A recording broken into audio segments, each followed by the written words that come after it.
Udumalaipettai bus ஸ்டாண்ட்லேருந்து 9 kilometre தூரத்தில் ஒரு தோப்புன்னு சேல்ஸ்க்கு வந்துருக்குங்க. இது ரோட்டுக்கு தெற்க வந்து தோப்பு, ரோட்டுக்கு வடக்கால் அப்படியே பார்த்தீங்கன்னா வெறுங்காடுங்க.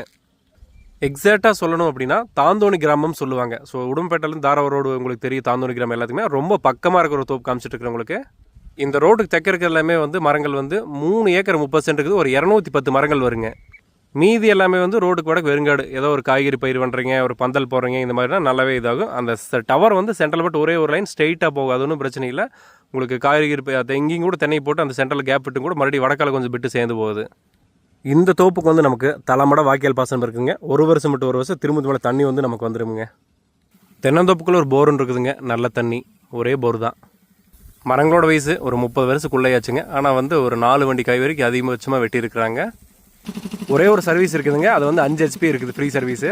கன்னிமூலையில் வந்து ஒரு தனி கிணறுங்க. நல்ல ஊற கிணறு தான். எப்போவுமே வாட்டர் சோர்ஸ் இருந்துகிட்டே தான் இருக்கும். ஏவரேஜாக ஒரு ஏக்கர் வந்து